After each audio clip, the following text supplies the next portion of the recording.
crimes contra a humanidade.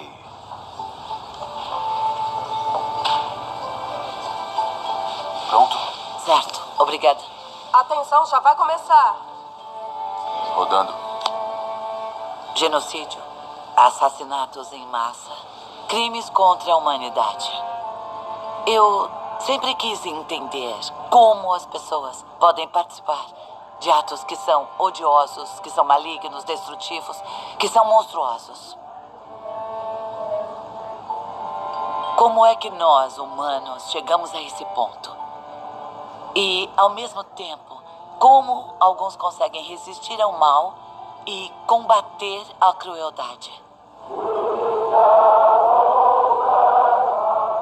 Nas décadas de 60 e 70, quando eu era criança, a campanha por direitos civis estava em seu ápice.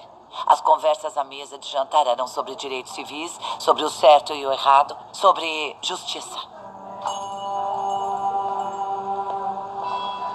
Eu queria ser advogada desde os 11, 12 anos. Eu queria trabalhar contra a injustiça social.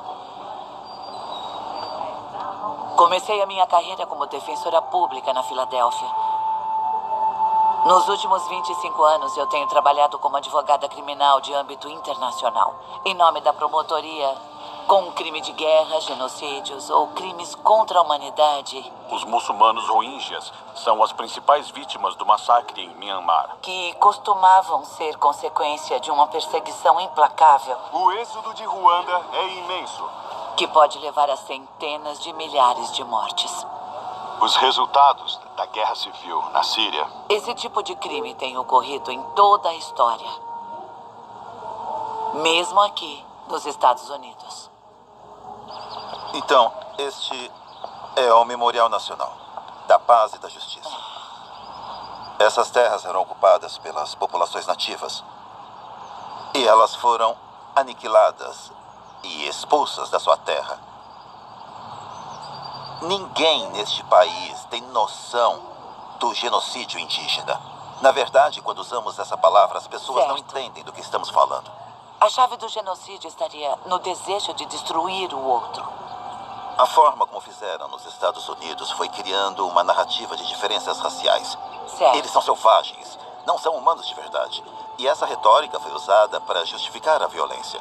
Então os maus tratos, as mortes, as doenças, os sofrimentos deles não era algo importante. Ninguém se sentia envergonhado ou desumano pela forma como as pessoas estavam sendo expulsas das suas terras. E eu acho que esse tipo de narrativa também foi o que permitiu que essa nação se sentisse no direito de escravizar milhões de africanos. E esta comunidade, em particular, tem uma história de escravidão bastante complicada. O Alabama estava no coração do comércio escravagista.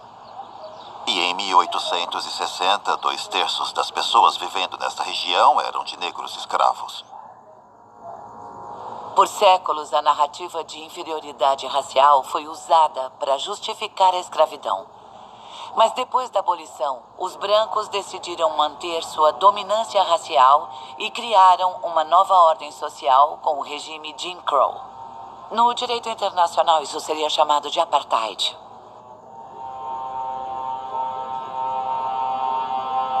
Houve uma campanha de terror para fazer com que os ex-escravos negros participassem dessa nova ordem social, dessa nova ordem racial, em que eles eram desumanizados, eram forçados a trabalhar nas colheitas e nas fazendas. Eles ainda não tinham direito sobre os seus corpos, sobre as suas famílias, e foi aí que se iniciou a era dos linchamentos.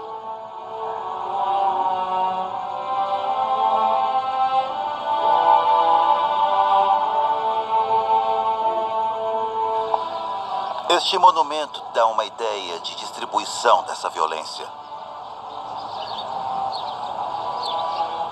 E às vezes, em eventos de larga escala, todas essas pessoas eram mortas no mesmo dia e na mesma hora. Ah, meu Deus. Os trabalhadores eram linchados quando mostravam quaisquer sinais de organização ou protesto. 7 negros foram linchados por beberem água do poço de um branco. Muitas vezes, centenas de pessoas, ou até milhares, vinham só para assistir aos linchamentos. Como que para celebrar essa tortura. E também traziam as suas crianças. Sim, já vi cartões Isso, postais. os cartões postais. As pessoas levavam os cartões. Havia anúncios nos jornais dizendo: negro será linchado às 5 horas, venham. Venham, venham. Isso me faz pensar num conceito da lei criminal internacional. Eles seriam crimes coletivos. Sim, um com crime certeza. contra a humanidade, contra a população civil. Com certeza. Uma coisa é um indivíduo assassinar uma outra pessoa, Isso mesmo. mas linchar indivíduos aterroriza toda uma população. Com certeza, é verdade. Este é o meu sobrenome. Minha Sellers. nossa, meu Deus. Olha isso. Este é o meu sobrenome. É mesmo? E o que aconteceu foi que muitos deixaram Mississippi para morar na Filadélfia, para morar na Nova Jersey. Isso. E não diziam de onde tinham vindo. Uau. Uau. Eu sei. Não dá para pensar, tá? Nessa parte do mundo isso nunca Aham. aconteceria. Pode acontecer em qualquer lugar. Pode ser no sul dos Estados Unidos, pode ser no leste europeu, na África subsaariana. Precisamos criar a consciência de que, ao ver isso, temos que lutar contra. Não podemos permitir sermos Não. governados pelo medo e o ódio. Esses não são crimes de ímpeto. Um dia, alguém decide que não gosta mais do vizinho. Nós chegamos lá passo a passo. Há incitação, propaganda. Somos tomados pela ideia de que eles não são como a gente e que temos que nos proteger. E nós normalizamos o ódio, a violência desproporcional. Nós seguimos dizendo: bom, as coisas são assim mesmo. Não tem jeito.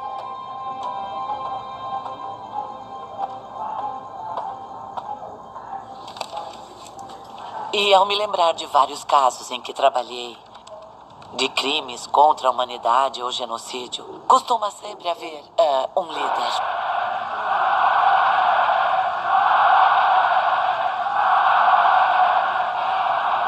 Alguém que personifique a ideologia governante para as massas e que convença a todos de que há um inimigo à solta, que esse inimigo quer destruir nossos valores e que esse inimigo tem que ser eliminado. O líder pode dizer: não, isso não é ódio, isso é amor próprio.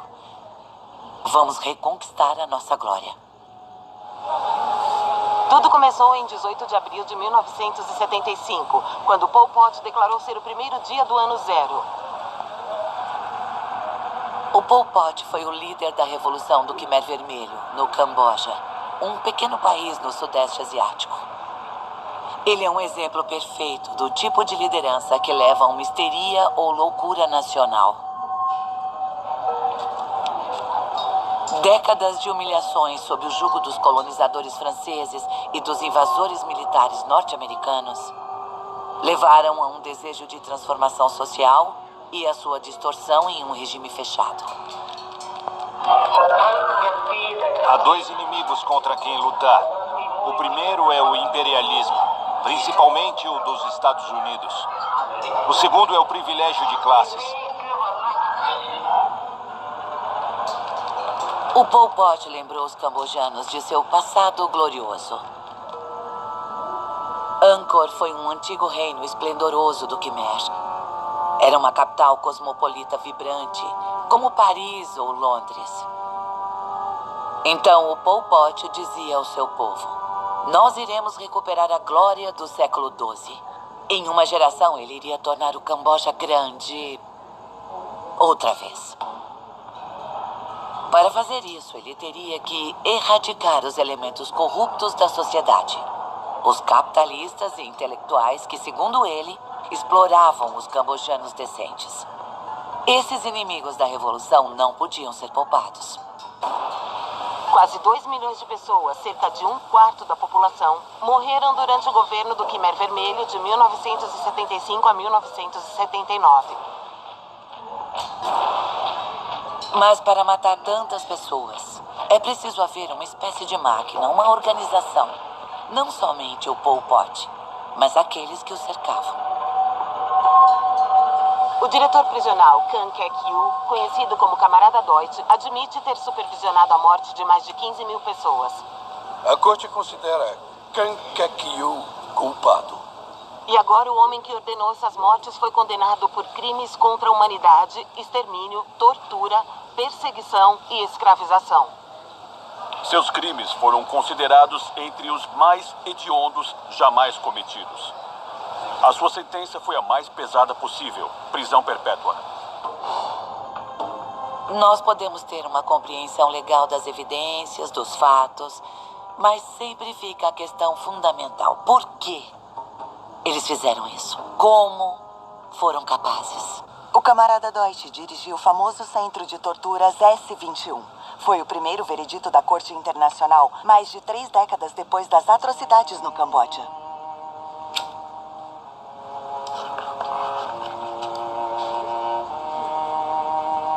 Eu não tive uma infância muito fácil.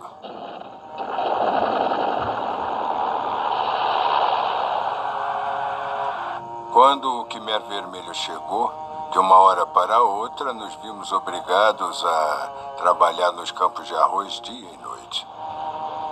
E assim foi minha adolescência. Eu tentei me manter humano. Na minha família éramos em 10. E só 2 de nós sobrevivemos ao Khmer Vermelho. Eu estou tentando viver com os horrores que vivenciei. O meu filme tenta entender o sistema de segurança e de opressão do Khmer Vermelho. E para entender o sistema, é preciso entender o Deutsch e a S-21.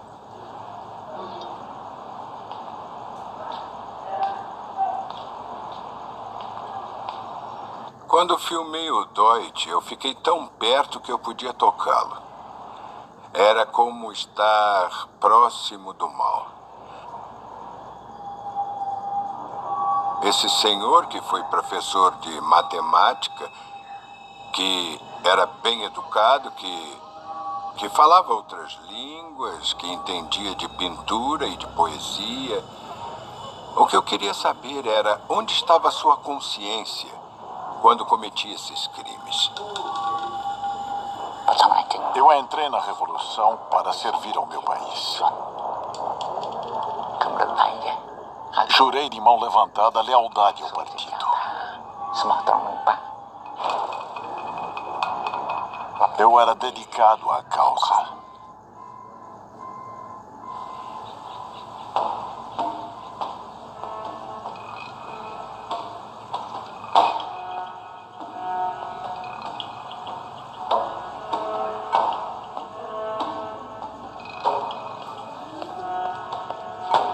Muito obrigado. Estes são os prisioneiros que morreram sob tortura.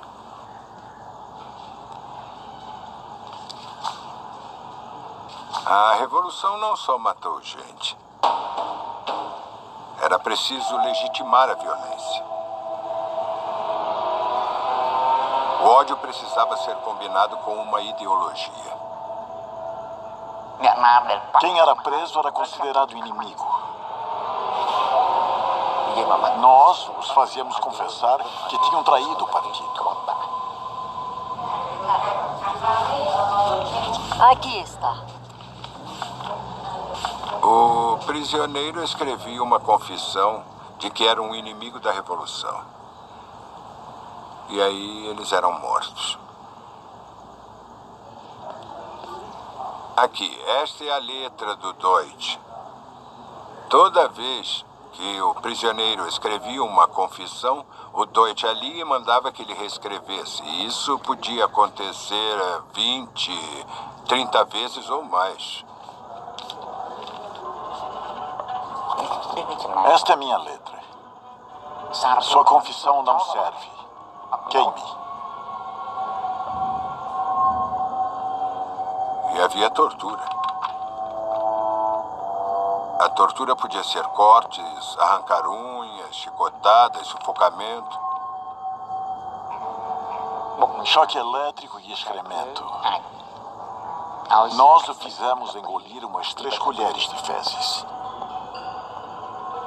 Ele podia ficar com alguém por mais de 1 ano, até conseguir o que queria. Os relatos sobre a S-21 chegaram ao Comitê Permanente. Mais do que os das outras, a S-21 pôde se sobressair. Pol Pot disse: especial. Para fazer funcionar um regime totalitário é preciso haver pessoas pensantes, inteligentes, com cultura, mas que estejam cegas por um ideal. A minha foto falando ao microfone é verdadeira. Vejam o meu rosto. Ele não está triste, mas é o rosto de alguém ansioso para explicar a essência da sua retórica de mortes. Como eu poderia ficar contra o meu povo e considerá-lo inimigo? Eu me considero inocente. Eu pertencia à força policial do Partido Comunista de Cambodia. Por isso o governo é responsável por esse crime.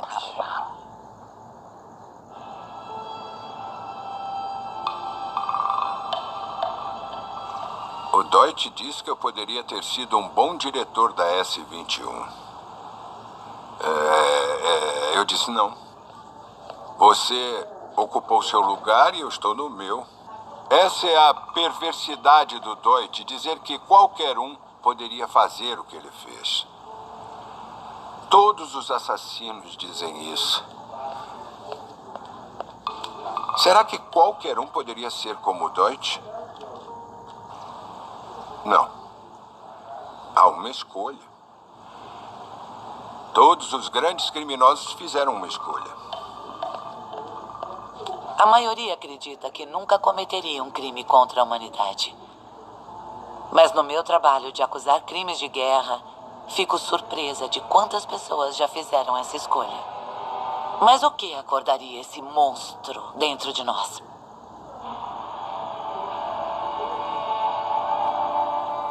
Para aqueles que trabalham com crimes de guerra internacionais, um ponto de referência importante é o Holocausto, quando a Alemanha nazista eliminou 6 milhões de judeus.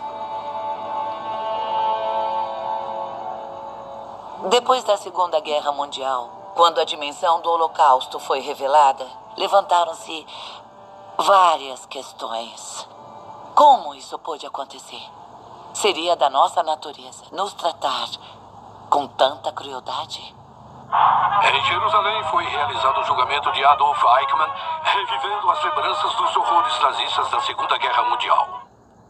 Adolf Eichmann foi o principal arquiteto do que ficou conhecida como a solução final, a solução nazista, o projeto de eliminar os judeus.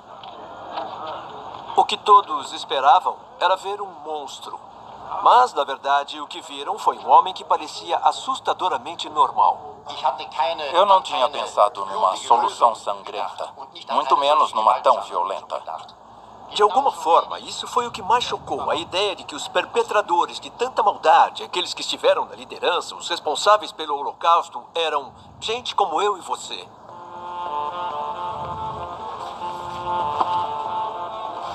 A primeira coisa que me lembro das aulas de psicologia foi sobre a experiência de Milgram. Stanley Milgram, que foi um professor de psicologia em Yale, era de origem judaica. Sua família tinha conseguido escapar por pouco da tirania nazista na Segunda Guerra Mundial. Muita gente achava impossível que o povo alemão pudesse se entregar à tirania, pudesse se entregar ao nazismo e ao fascismo da forma como o fez. Mas o que muitos contemporâneos do Milgram puderam observar foi que uma nação inteira foi de alguma forma levada por uma maré de ódio. Então, o objetivo do Milgram foi entender até que ponto pessoas comuns poderiam ter comportamentos tirânicos e cruéis. O experimento será conduzido no laboratório da Universidade de Yale. Na mesma época do julgamento de Adolf Eichmann, em 1961, Stanley Milgram colocou anúncios nos jornais de New Haven, pedindo a membros do público que fossem ao seu laboratório para fazer parte de um experimento sobre os efeitos da punição no aprendizado. Um de vocês será o professor e o outro o aluno. O aluno teria que conseguir lembrar certos pares de palavras. Menina azul, bom dia, pescoço gordo e a seguir. Gordo, homem, mulher, duro, pescoço. O professor lia palavras em voz alta. E toda vez que o aluno pareava uma palavra de uma forma errada, o trabalho do professor era dar uma punição a ele. Um choque elétrico rápido. Começando com 15 volts, subindo em intervalos de 15 volts até chegar a 450 volts. Errado, 45 volts. 75 volts. Chegando em 90 volts, o aluno ficava... 105. E chegando aos 150, ele dizia, eu quero sair daqui. Não pode me manter aqui, eu quero sair. Então a coisa ia piorando. Na verdade, a estrutura do experimento e o que foi muito astuto é que era uma encenação. O que realmente interessava a eles era o envolvimento do participante no papel do professor. Pode seguir. E o quanto estava disposto a seguir ordens tóxicas e infligir dor a outra pessoa. Tá doendo muito. O participante real sempre era o professor. Pode sair, por favor. O aluno, na verdade, era um colaborador de Milgram e os gritos de dor eram apenas gravações. Eu quero sair. O cara não tá legal lá. Continue, pode seguir. O interessante ao examinar os arquivos é que uma parte importante do experimento era o que o Milgram fazia para que eles quisessem continuar fazendo aquilo. O experimento requer que você continue. Próxima, devagar. Ele dizia que era um experimento científico muito importante e que eles estavam fazendo uma grande contribuição à ciência ao participar. É essencial que você continue com isso. A apresentação do experimento como algo bom e importante Eu quero sair, me tira daqui. era fundamental para que os professores não parassem. Posso parar? O experimento requer que você continue. Eles viam seus objetivos como valiosos e válidos e consideravam a ciência do estudo importante. Eles entendiam que estavam fazendo uma coisa boa, não uma coisa ruim. 450 volts. 450 volts. 450 volts. 65% dos participantes foram até o fim do aparelho de choque, para além do ponto marcado como perigo extremo. A experiência de Milgram sugere que uma pessoa comum estaria disposta a matar alguém só porque isso lhe foi pedido como parte de uma pesquisa científica.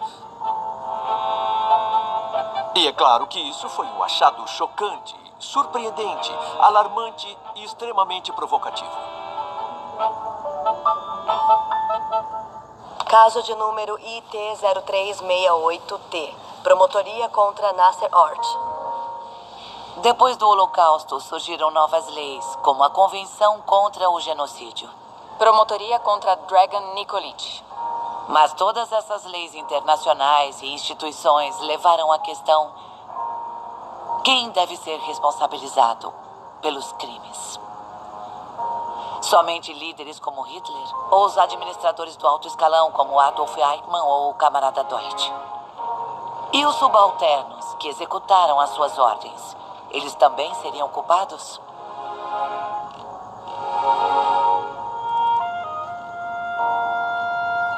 Quando eu estudei direito no final dos anos 60, começo dos 70, a gente aprendia que basicamente havia somente um culpado e que o culpado era o Adolf Hitler e alguns outros oficiais nazistas importantes. Juízes da Inglaterra, Estados Unidos, Rússia e França se reuniram no Tribunal de Nuremberg para o julgamento de 20 líderes do Partido Nazista.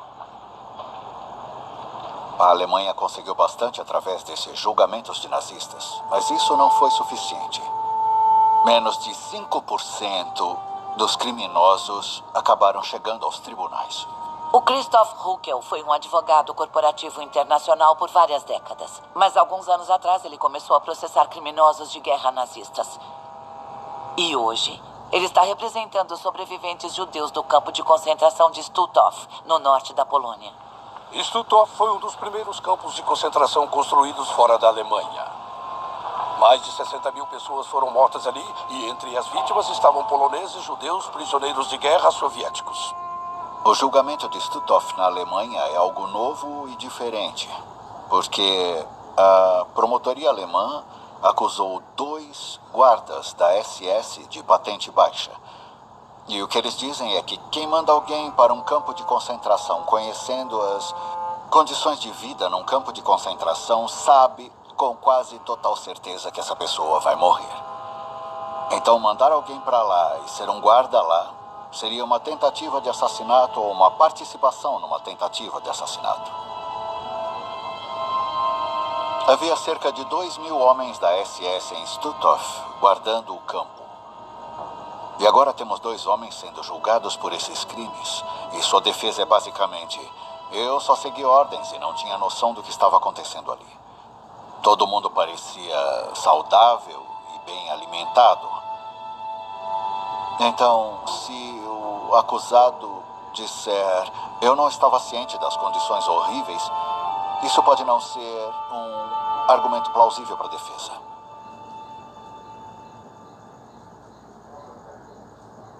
Eu vim aos Estados Unidos para ver uns clientes meus. Eles são sobreviventes do Holocausto, todos relacionados a Stutthof. Bom dia, Olá. tudo bem? Que bom ver vocês. Pode entrar. Esses julgamentos são muito mais importantes do que só 2 acusados. É importante para os membros das Forças Armadas, nas gerações futuras, para que não aconteça outra vez. Isso é muito importante. Só quero te deixar a par do que está acontecendo. Esses são os 2 guardas, o Dr. Rebogen e o Sr. Schultz. Mas eles devem estar velhos, não é? 91 e 92, é isso. Então... A Anne é uma das testemunhas-chave, porque a gente não tem muitos vivos na casa dos 90. Você quer mesmo ver fotos de Stutthof? Hoje é um museu. Ah, quero. Tá bom, eu mostro. Aqui é o portão por onde todo mundo passava. Sim, sim. Lembra disso, vovó? Ah, claro. Eles disseram, vocês só são um número. A gente tinha um número. E era só um número. Na preparação para o julgamento, nós temos que ter uma ideia clara de como era a rotina no campo de concentração. E eu espero que fique óbvio que cada um dos guardas da SS estava ciente de todas as crueldades.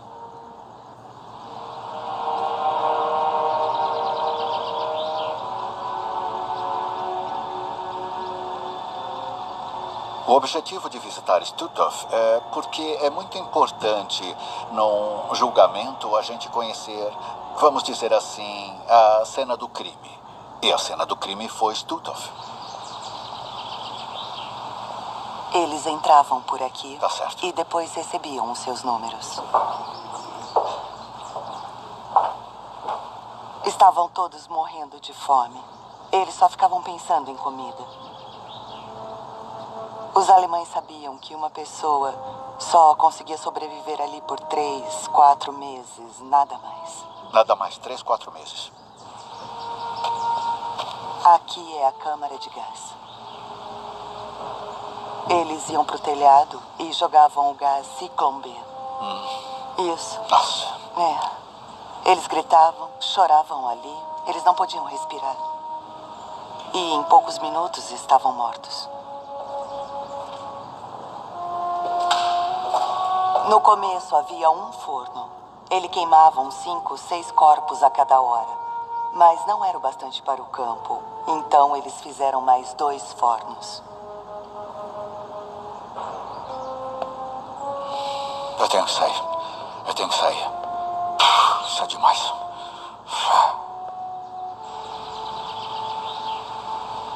Os guardas vigiavam os prisioneiros o tempo todo. Eles andavam por todo o campo. E também tinha as torres de vigia.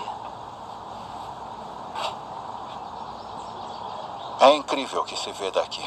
Tudo, cada detalhe. Então, eu fico me perguntando como um guarda pode dizer: eu não vi nada que parecesse ruim para mim. Eu não acredito. Não dá eu para também acreditar. não Mas vamos ver. acredito. No julgamento, vamos ver.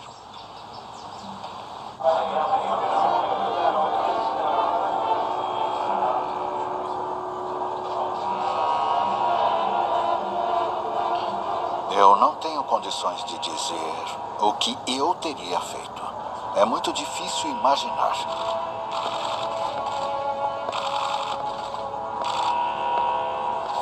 Mas nós temos que tomar uma decisão. E essa decisão se baseia na lei, na ética e provavelmente em noções morais. E existem situações em que é preciso entender que não dá para seguir todas as ordens. Temos que tomar nossas próprias decisões. Se existe alguma coisa que fica muito clara num estudo sobre genocídio e assassinato em massa, é o princípio de que as pessoas são responsáveis pelas suas ações. Mas eu também diria que o que eu chamo de socialização na maldade é uma questão muito importante.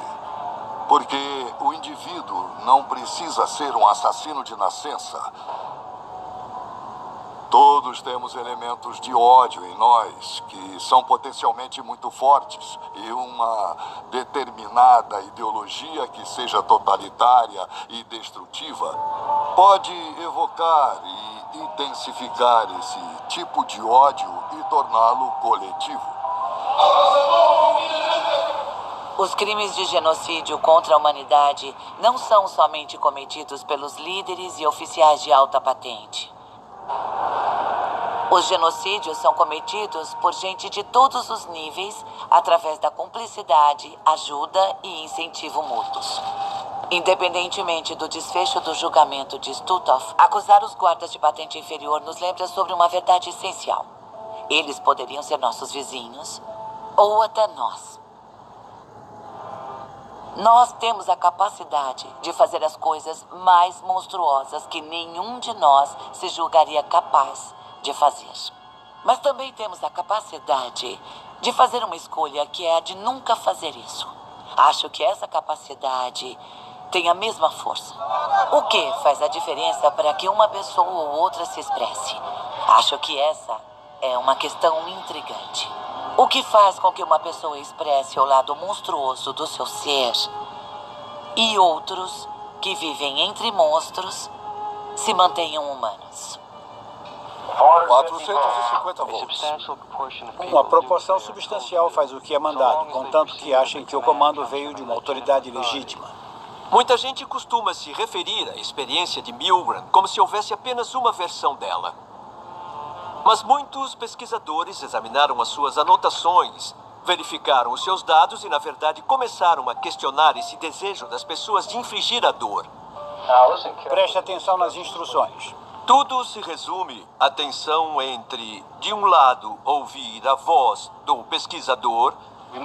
Continue, por favor. E, do outro lado, ouvir os gritos do aluno.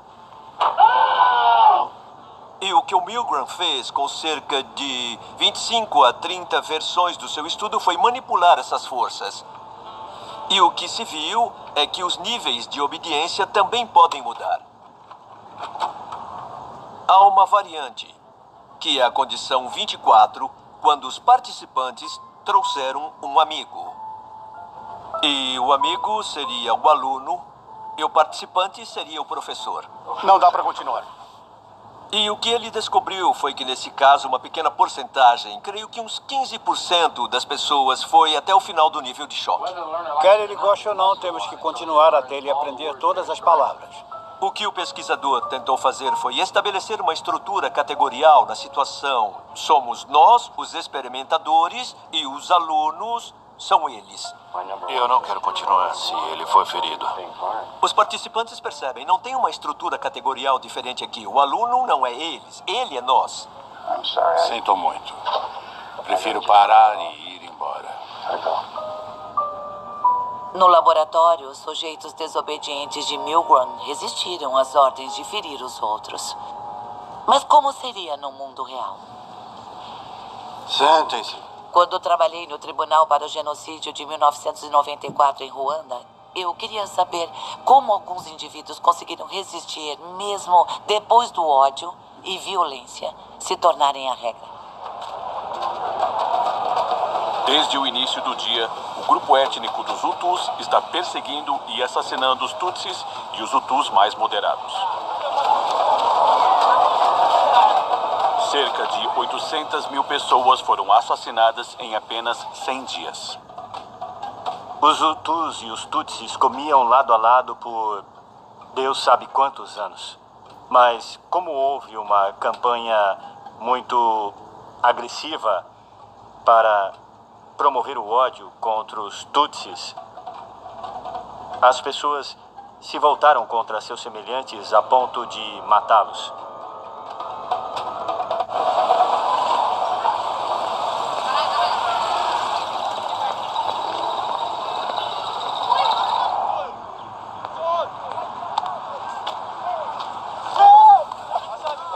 Quando eu tinha uns 12 anos, gostava de ver o Rayon Sport treinar. E foi então que eu comecei a me interessar em me tornar um jogador de futebol, um goleiro. Uriya nimero enye inde ni Munyurangabo akiri umupira hanze. Ele era e ainda é o maior clube de futebol do país. E os jogadores eram das duas etnias de Ruanda, Hutus e Tutsis. Meu colega de time, Longe Munyurangabo, chegou ao Rayon Sports aos 18, 19 anos, eu acho. Eu tinha 16 e a gente ficou logo amigo. A gente passava muito tempo junto, jogando futebol e, numa época, a gente chegou a morar junto. Era bom conversar, paquerar as garotas. A gente se divertia muito. Ele era Hutu e eu sou um Tutsi. Durante os campeonatos, a gente detestava esse tipo de diferença. E isso não afetava a amizade que eu tinha.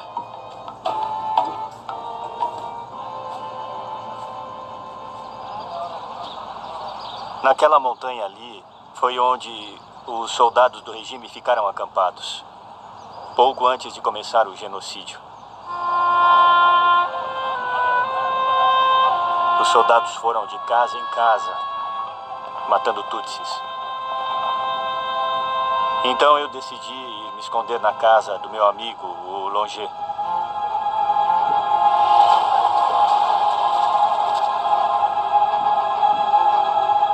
E na casa dele chegou a ter umas 10 pessoas escondidas sendo ajudadas por ele de um jeito ou de outro.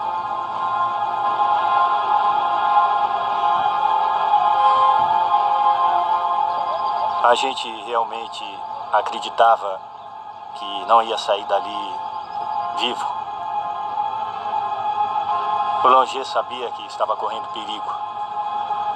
Mas mesmo assim decidiu me ajudar, quando todo o resto estava virando as costas para os seus amigos, para os seus vizinhos. A gente ficou nesse lugar por mais de um mês. E até o último minuto ele foi leal a mim e aos outros. No fim ele foi morto porque foi considerado um traidor dos Hutus. Ele era um homem comum, extraordinário. Ele tinha um coração maravilhoso. O único jeito que eu tenho para agradecer é honrando a sua memória. É isso aí, gente. Vamos tocar muito a bola, desenvolver o espírito de equipe. Quando trabalho com os jovens de hoje, o meu principal objetivo não é transformá-los em grandes jogadores, mas sim torná-los como Longe. Muito bem. É isso aí, valeu. É isso aí. Eu tento ajudá-los a desenvolver um pensamento crítico, um senso de solidariedade, de não tentar tirar vantagem do outro, mas sim cooperar para que eles não se tornem instrumentos de atos horríveis, como aconteceu com os jovens em 1994.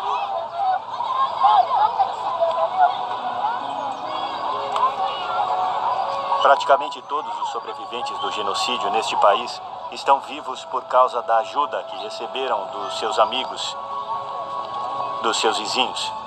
Se a maioria das pessoas do país se comportasse dessa maneira, não haveria jeito de acontecer genocídio. As coisas não teriam chegado a esse ponto. Se vocês ganharem o jogo hoje, não contem vantagem. Não zoem os seus colegas. Em vez disso, ajudem eles. Eles podem melhorar e jogar como vocês. Entenderam?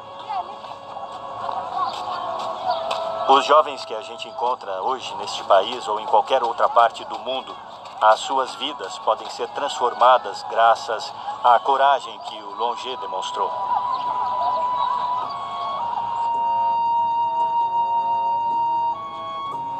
Como seres humanos, nós temos bastante potencial para a harmonia.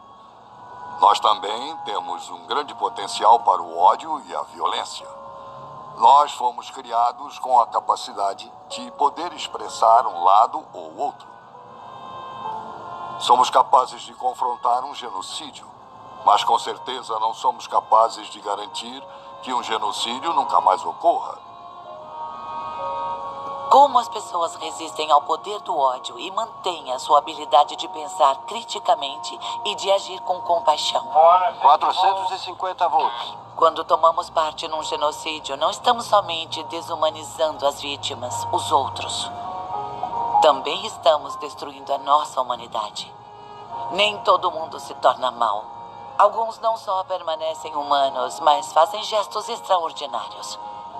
Tornam-se verdadeiros heróis. É quando uma pessoa não vê o outro como um inimigo que precisa ser destruído. Eu realmente acredito que nós todos temos a capacidade de ver a humanidade no outro. E acho que é assim que mantemos o ódio distante.